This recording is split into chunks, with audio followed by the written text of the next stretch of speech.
everyone, how are you? We are discussing a new chapter which is known as thermochemistry and today it is the first class for you all.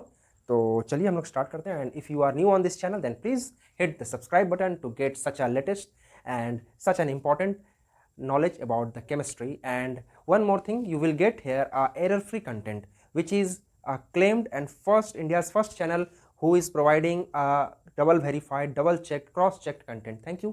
तो चलिए हम लोग start करते हैं thermochemistry. तो thermochemistry जो है ये नाम में ही इसका अर्थ छिपा हुआ है. देखिए केमिस्ट्री तो हम लोग सभी को जान रहे हैं, ये हो गया हमारा सब्जेक्ट.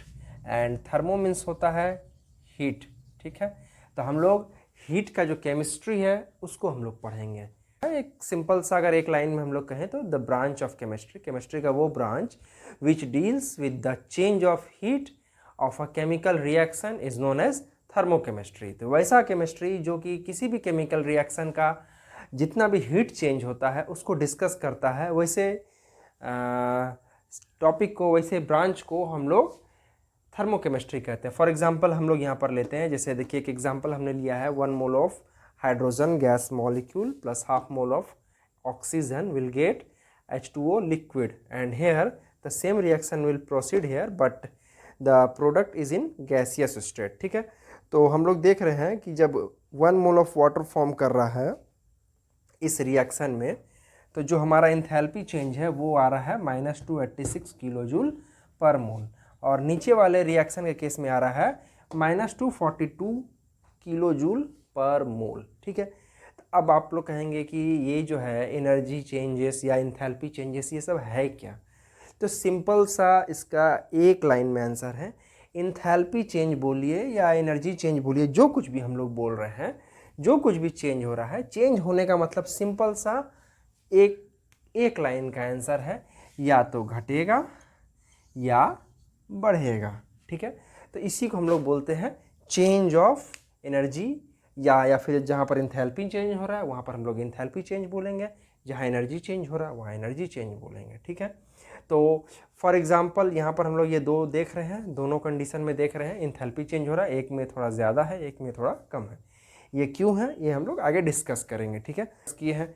अब नेक्स्ट क्या आता है, थर्मोकेमिस्ट्री को पढ़ने से पहले हम लोग को थर्मोकेमिकल इक्वेशन जानना होगा. ठीक है, तो नॉर्मल रिएक्शन इक्वेशन हम लोग जानते हैं. सपोज कीजिए कि एग्जांपल हम लोग लिए CaCO3 will give CaO plus CO2. ठीक है, ये नॉर्मल केमिकल इक्वेशन है.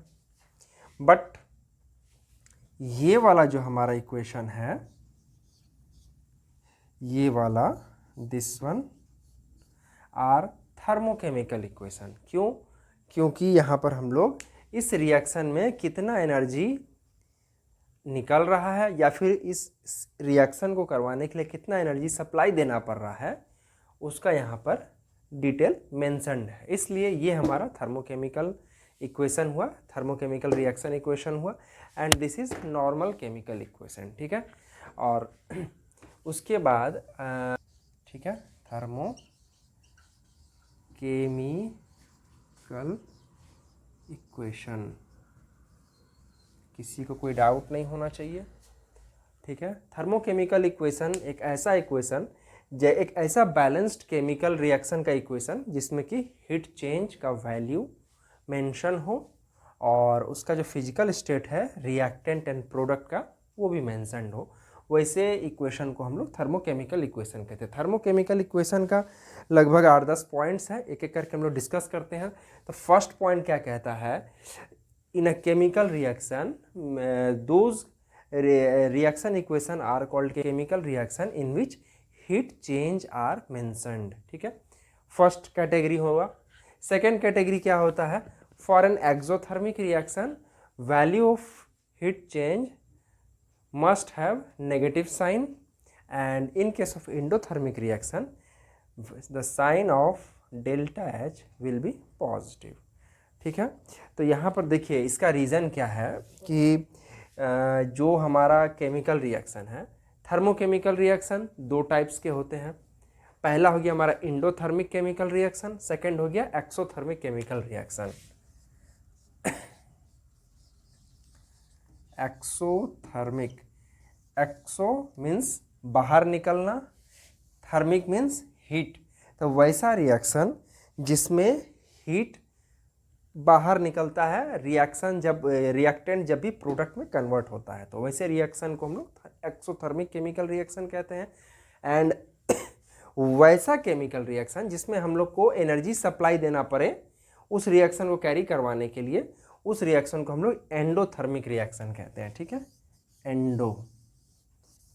एंडो और ये वाला थर्मिक। ठीक है, तो ये 2 पॉइंट्स हुआ थर्मोकेमिकल रिएक्शन का। फर्स्ट हम लोग डिस्कस किए जिसमें हीट चेंज और फिजिकल स्टेट मेंशन होना चाहिए।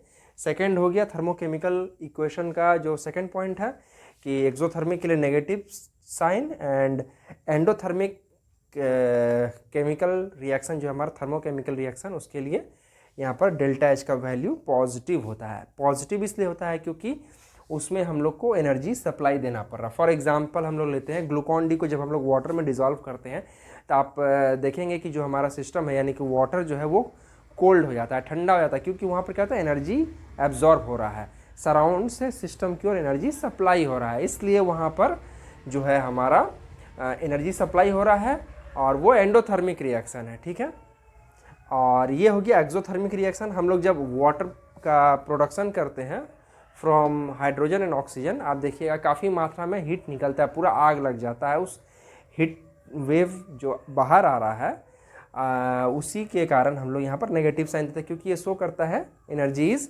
Going out from the product.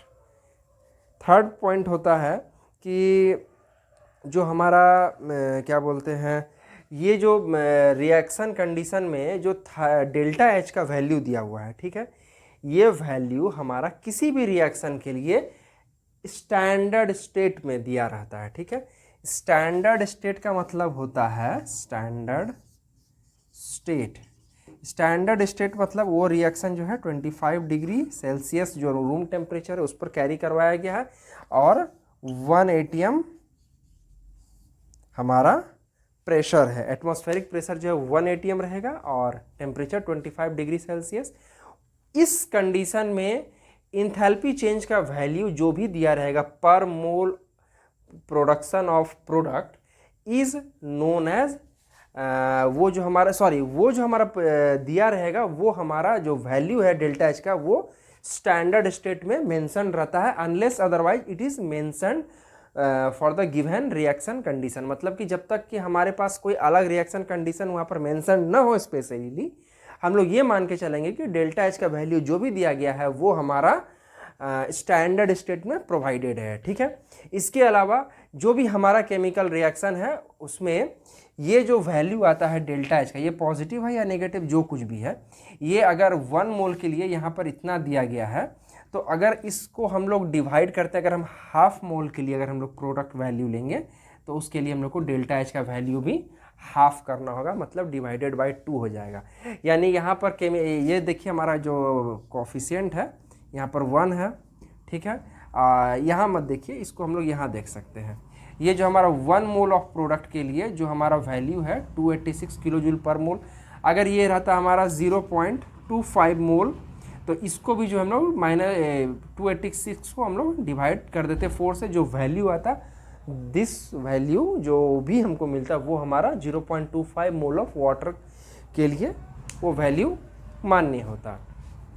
And इसके अलावा यहाँ पर ये एक और पॉइंट है कि जो हमारा डेल्टा एच का वैल्यू है ये फॉरवर्ड रिएक्शन और बैकवर्ड रिएक्शन के लिए मैग्नीट्यूड सेम होता है मगर साइन रिवर्स कर जाता है। फॉर एग्जांपल हम लोग लेते हैं जैसे ये लास्ट वाला रिएक्शन है, ठीक है, जैसे ये रिएक्शन अगर रिवर्स कंडीशन में होता है, मतलब जैसे यहाँ पर जो है वाटर H2O मॉलिक्यूल जो है गैसियस फॉर्म में प्रोड्यूस हुआ है, ठीक है, और यही जो है वाटर को जो गैसियस फॉर्म में है अगर इसका रिवर्स रिएक्शन होता है that is H2 plus half O2 अगर यहाँ पर प्रोड्यूस करवाते हैं हम लोग गैसियस फॉर्म में, तो ये जो वैल्यू है यहाँ पर delta H equal to -242 kilo joule per mole, यहाँ पर जो है उसके लिए वैल्यू हो जाएगा delta H is equal to plus 242 kilo joule per mole. ठीक है, तो पर मोल के वैल्यू के रेंज में यहाँ पर हम लोग को मिल जाता है for 1 mole of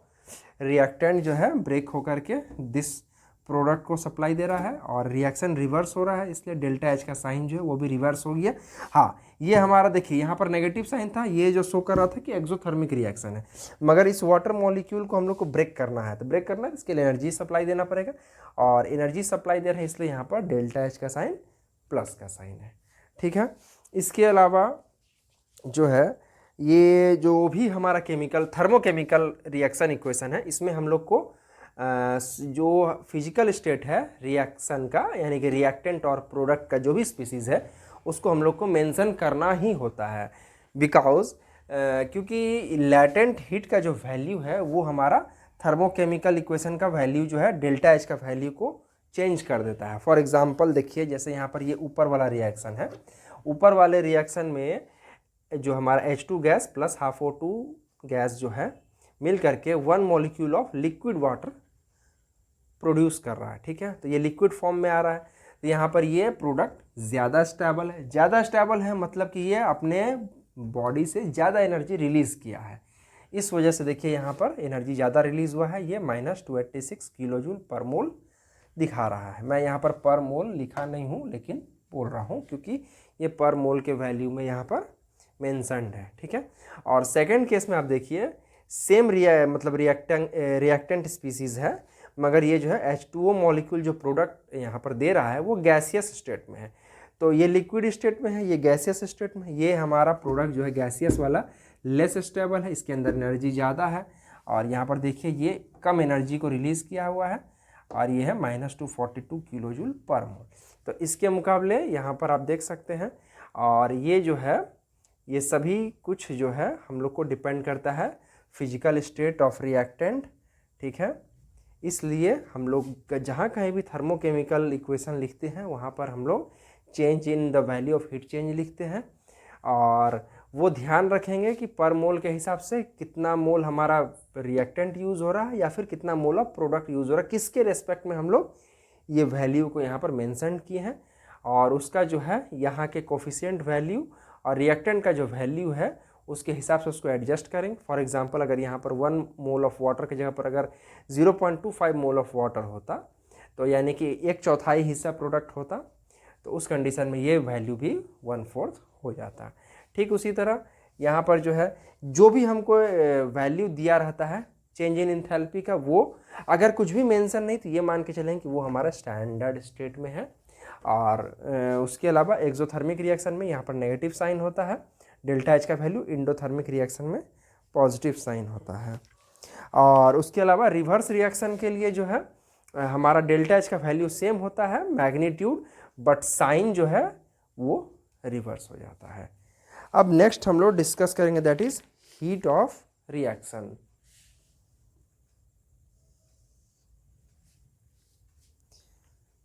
now this is the heat और इंथैल्पी ऑफ रिएक्शन। तो हम लोग इसको सिंबॉलिकली लिखते हैं डेल्टा और सबस्क्रिप्ट में small r into capital H, H for enthalpy and delta for change and R denotes for reaction. ठीक है, तो इसको हम लोग बाय डेफिनेशन हम लोग कहते हैं it is the change in enthalpy that occurs in a chemical reaction represented by balanced chemical equation. ठीक है, तो बैलेंस्ड केमिकल इक्वेशन में जो भी हमारा हीट चेंज होता है, मतलब हीट घटता है या बढ़ता है रिएक्टेंट और प्रोडक्ट के बीच में, तो उसी को हम लोग इंथैल्पी ऑफ द रिएक्शन कहते हैं। और ये जो हमारा डेफिनेशन है ये पर मोल में मेज़र नहीं किया जाता है। ठीक है, सिंपली मेज़र किया जाता है एक कोई भी केमिकल रिएक्शन है वो बैलेंस होना चाहिए, और उस बैलेंस केमिकल रिएक्शन में जो भी हमारा इंथैल्पी बोलिए या हीट बोलिए जो भी एब्जॉर्ब हो रहा है या निकल रहा है, जिसको हम लोग इंथैल्पी चेंज बोलते हैं स्टैंडर्ड लैंग्वेज में, वो that is called as enthalpy of the reaction. यहाँ for example we can take here C plus O2 where delta RH is equal to 393.5। Okay, तो ये हमारा हो गया एंथैल्पी ऑफ रिएक्शन। ठीक है, अब इसको हम लोग चाहें तो बैलेंस, ये ऑलरेडी बैलेंस है, अब इसको हम चाहें तो हम लोग डबल भी कर सकते हैं। फॉर एग्जांपल अगर हम यहाँ पर 2 लगा देते हैं, यहाँ भी 2 लगाते हैं, ये भी 2 हो गया, तो ये वो जो हमारा पूरा वैल्यू है ये मल्टीप्लाई हो जाएगा 2 से, और this is the value of enthalpy of reaction for this chemical reaction. ठीक है, केमिकल इंथैल्पी ऑफ जो रिएक्शन होता है हमारा, ये 3-4 फैक्टर्स पर डिपेंड करता है। ठीक है, फर्स्ट वन हो गया हमारा physical state of the reactant. ठीक है, उस पर हम लोग को सबसे ज़्यादा डिपेंड करता है फिजिकल स्टेट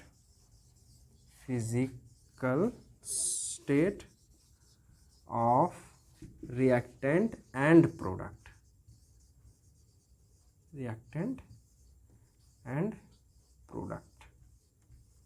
इसलिए इस पर डिपेंड करता है क्योंकि यहाँ पर जो है हमारा लैटेंट हीट ऑफ फ्यूज़न या लैटेंट हीट ऑफ वेपोराइजेशन बोलिए, कुछ जिस भी टाइप का लैटेंट हीट का ज़रूरत है वो यहाँ पर अप्लाई होता है। फॉर एग्जांपल हम लोग लेते हैं, जैसे यहाँ पर हम लोग 2 एग्जांपल रेडी रखे हैं, जैसे H2 plus half O2 will give H2O gas.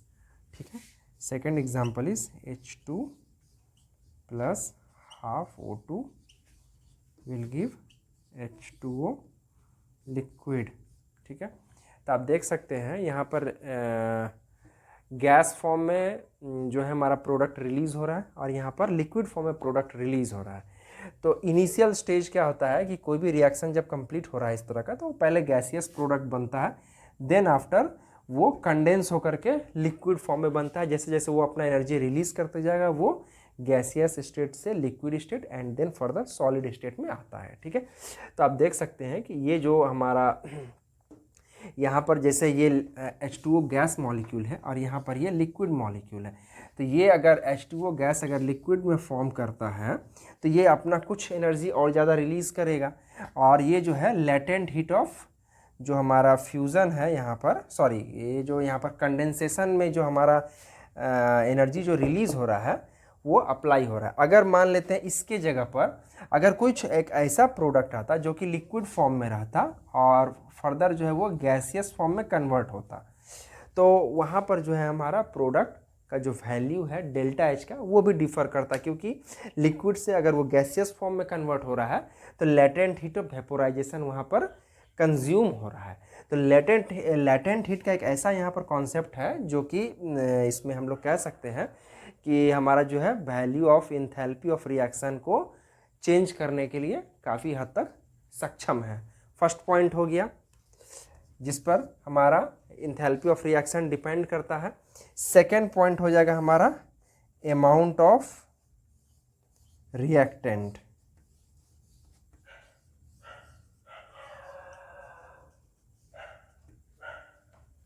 ठीक है, अमाउंट ऑफ रिएक्टेंट जो है वो डायरेक्ट प्रोपोर्शनल होता है हमारा इंथैल्पी ऑफ रिएक्शन का।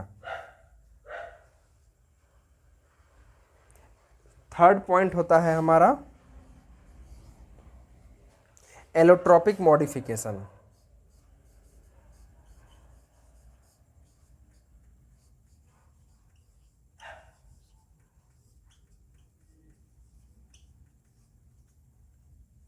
ठीक है, एलोट्रोपिक मॉडिफिकेशन क्या हो गया? फॉर एग्जांपल हम लोग लेते हैं, जैसे मान लीजिए कि अगर यहाँ पर हम लोग कार्बन है ग्रेफाइट फॉर्म में, ठीक है, इसको जब हम लोग जलाएंगे तो भी हमको CO2 मिलेगा प्लस हीट मिलेगा।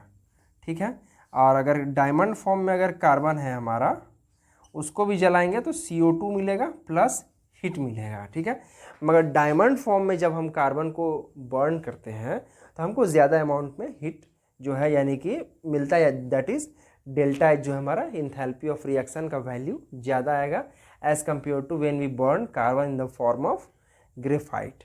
तो एलोट्रोपिक मॉडिफिकेशन भी बहुत मतलब हद तक डिपेंडेंट है इंथैल्पी ऑफ रिएक्शन के लिए। एक हमने बताया अमाउंट ऑफ रिएक्टेंट, जितना ज़्यादा अमाउंट ऑफ रिएक्टेंट रहेगा उतना ज़्यादा इंथैल्पी ऑफ रिएक्शन वैल्यू हमको मिलेगा।